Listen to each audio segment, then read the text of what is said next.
There were a ton of moves and changes in the group of 5. We're not going to go through all of them.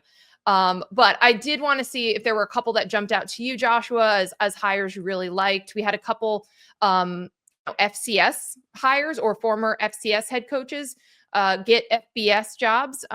You saw, Bronco Mendenhall move to from New Mexico to Utah State. I'm interested in that. But Matt Entz is someone who is the former North Dakota State head coach. He's at Fresno now.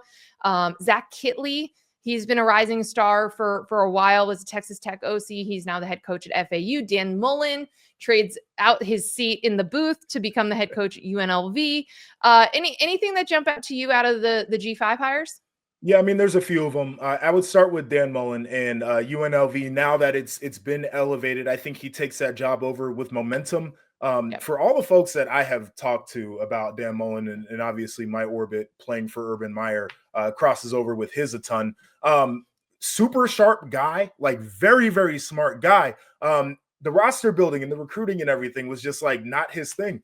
And I think to his benefit, when you're at UNLV, you got some younger, hungry coaches that are on your staff. Like those guys are going to be out there and they're going to be recruiting hard. And so I think he can actually put together something pretty solid there. So I'm excited about that.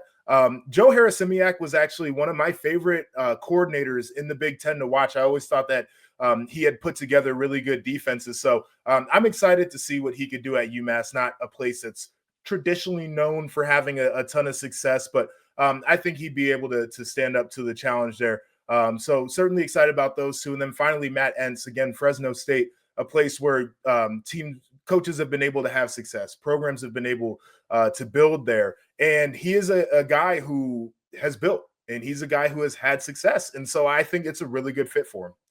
Yeah, last one I'll just mention is Willie Simmons. So he is the head coach at FIU. He was the Florida A&M head coach and wasn't good at getting looks, for other jobs. It's really hard to, I did a story on the basketball side a few years back about working at HBCUs and just trying to get consideration, even for what would be a lateral job move. And it's really hard because you get labeled and you get kind of in a certain track. So he goes and becomes a position coach, the running backs coach at Duke, and then gets this FIU opportunity. So interested to see how that works out for him as well.